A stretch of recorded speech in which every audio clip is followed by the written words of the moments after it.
సమావేశం నిర్వహిస్తున్నటువంటి తెలంగాణ జర్నలిస్టులకు అదేవిధంగా వేదిక మీద ఉన్నటువంటి పెద్దలందరికీ పేరు పేరున అదేవిధంగా విద్యార్థి యువజన సంఘాలకు నిరుద్యోగులకు అందరికీ కూడా భారత ప్రజాతంత్ర యువజన సమాఖ్య డివైఎఫ్ఐ తెలంగాణ రాష్ట్ర కమిటీ నుంచి ప్రత్యేకమైనటువంటి నమస్కారాలు తెలియజేస్తా ఉన్నాను. నా పేరు ఆనగంటి వెంకటేష్, డివైఎఫ్ఐ రాష్ట్ర ప్రధాన కార్యదర్శిని. ముఖ్యంగా ఇంతకుముందుకు మాట్లాడినటువంటి వాళ్ళ బాధ, వాళ్ళ ఆక్రందన, ఎప్పుడు మేము ఈ తెలంగాణ రాష్ట్రంలో ఉద్యోగాలు చేరుతామని చెప్పేసినటువంటి ఆ బాధ, కళ్ళల్లో నుంచి వచ్చినటువంటి ఆ బాధ ఇప్పటిదాకా విన్నాం. ఒక రాష్ట్రం అభివృద్ధి చెందాలంటే ఆ రాష్ట్రంలో ఉన్నటువంటి యంత్రాంగం ఎంత పనిచేస్తే ఆ రాష్ట్రం అంత అభివృద్ధి చెందుతుంది. ఆ రాష్ట్రంలో ఉన్నటువంటి అధికార యంత్రాంగం ఎంత సమర్థంగా పనిచేస్తే ఆ రాష్ట్రం ముందుకు పోతుంది.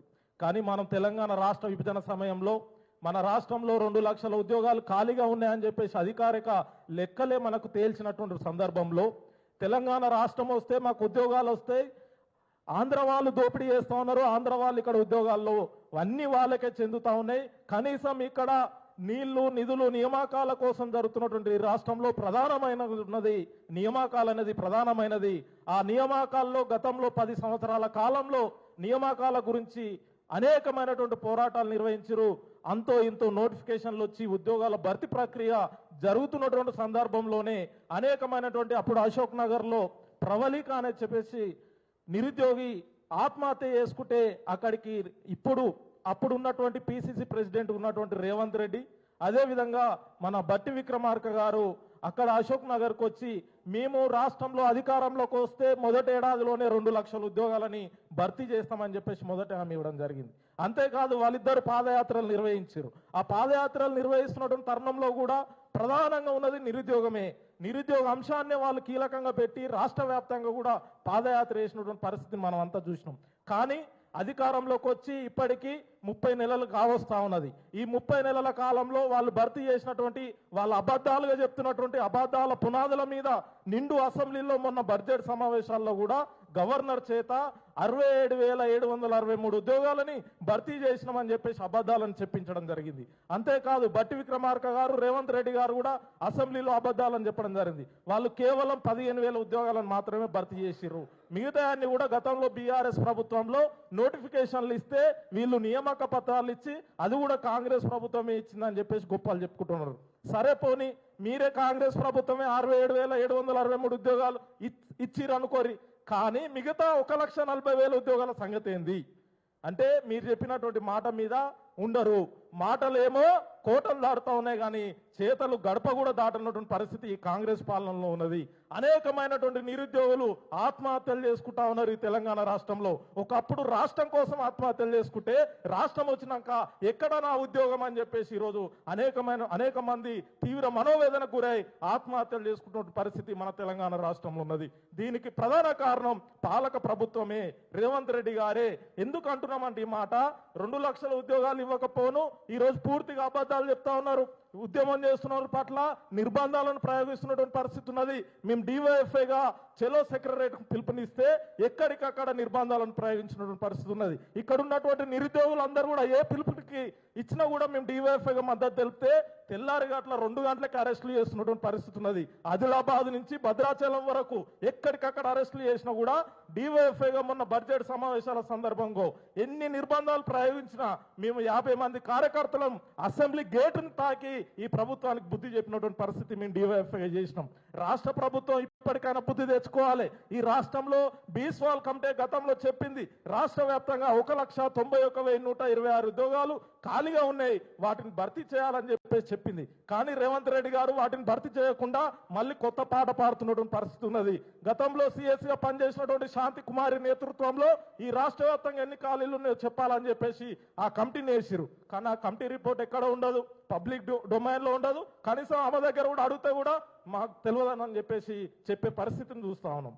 అంతేకాదు ఈరోజు నిరుద్యోగ వృత్తి 4,000 ఇస్తున్నారు. విద్యా ఉపాధి అవకాశాలు కల్పించేంత వరకు ఈ రాష్ట్రంలో ఉన్నటువంటి నిరుద్యోగ యువతకు 4,000 రూపాయలు ఇస్తామని చెప్పారు. కానీ ఇప్పటికి 3 బడ్జెట్లు పెట్టారు. ఎక్కడ కూడా బడ్జెట్లో నిధులు కేటాయించదు ఈ ప్రభుత్వం. ఒక్కొక్క నిరుద్యోగికి ఇప్పుడు 1,20,000 రూపాయలు బాకీ ఉన్నది ప్రతి తలా. ఈరోజు నిరుద్యోగ తలకు కూడా అది ప్రస్తావించారు. జాబ్ క్యాలెండర్కి సంబంధించి ప్రియాంక గాంధీ గారిని హైదరాబాద్ వచ్చి యూత్ డిక్లరేషన్ ని ప్రకటించారు. ఆ యూత్ డిక్లరేషన్ లో ప్రధానమైనది జాబ్ క్యాలెండర్. మేము టీజీపీఎస్సీని యూపీఎస్సీ తరాలు తీర్చిదిద్దుతామని చెప్పారు. ఇక్కడ నుంచి అక్కడ వేయరు, అధ్యయనం చేసిరు, వచ్చిరు. వాళ్ళు చేసింది ఏంటంటే 18 రకాల ఉద్యోగాలని కేవలం పేపర్ ప్రకటనకే పరిమితం చేసినటువంటి పరిస్థితి ఉన్నది. ఆగస్టు 2న 2024లో దాన్ని ప్రకటించారు అసెంబ్లీలో. దాని ప్రకారం ఇప్పటి వరకు, ఇప్పుడు ఆగస్టు వస్తే 2 సంవత్సరాలు అవుతుంది, ఏ ఒక్క నోటిఫికేషన్ ఇవ్వలేదు. దాని ప్రకారం జాబ్ క్యాలెండర్ పూర్తిగా జాబ్లెస్ క్యాలెండర్గా ఈ రేవంత్ రెడ్డి సర్కార్లో మారిపోయినది.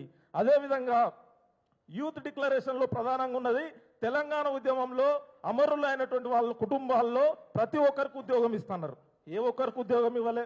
2500 రూపాయలు ఇస్తున్నారు, ఏ ఒక్కరికి ఇవ్వలే. అదేవిధంగా 18 సంవత్సరాలు చదువుకుంటున్నటువంటి పైబడినటువంటి యంగ్ ఉమెన్స్ అందరూ కూడా ఎలక్ట్రిక్ స్కూటీలు ఇస్తామన్నారు. ఎక్కడ బడ్జెట్లో నిధులు పెట్టలే, ఎక్కడ ఇవ్వలే.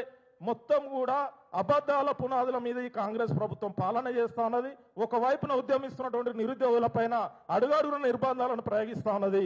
మేము ఏదైనా పిలుపునిస్తే రాత్రి అరెస్టులు అవుతున్నటువంటి పరిస్థితి ఉన్నది. గతంలో రేవంత్ రెడ్డి మొదటి రోజే ప్రమాణ స్వీకారం చేసిన రోజు ఎల్బీ స్టేడియంలో ఏమని చెప్పిండు, ఈ రాష్ట్రంలో ముళ్ళ కంచాలు ఉండవు, నిర్బంధాలు ఉండవు, ఎవరైనా స్వేచ్ఛగా వచ్చి ఏ సమస్య ఉన్నా మా గేట్లు తెరిచుంటాయి, మీరు రావాలే, వినతి పత్రం ఇవ్వాలి అని చెప్పిండు. కానీ ఇప్పుడు అట్లాంటి పరిస్థితి లేదు. ఎక్కడికి వెళ్ళినా ముళ్ళ కంచెలు ఉన్నాయి, అడుగడుగున నిర్బంధాలు ఉన్నాయి.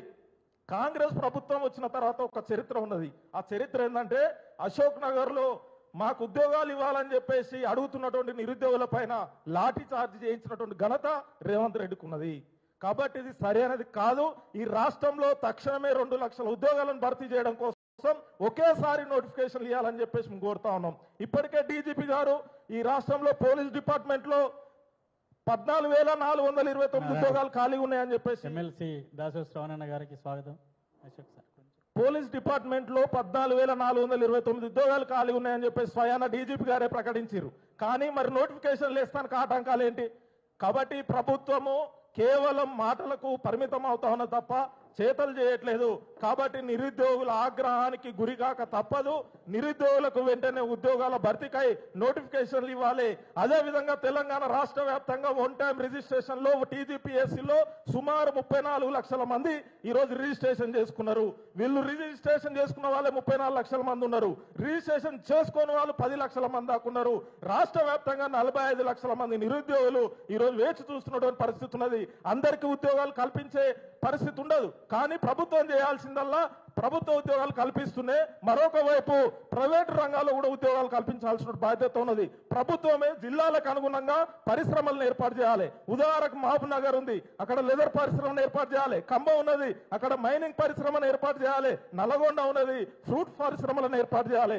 ప్రభుత్వమే పరిశ్రమలను ఏర్పాటు చేసి ఉద్యోగ ఉపాధి అవకాశాలను కూడా కల్పించాల్సినటువంటి బాధ్యత పాలకుల పైన ఉన్నది.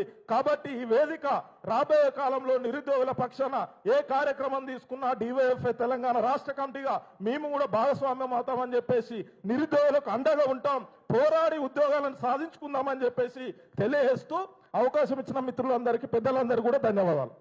థ్యాంక్ యూ వెంకటేష్ గారు.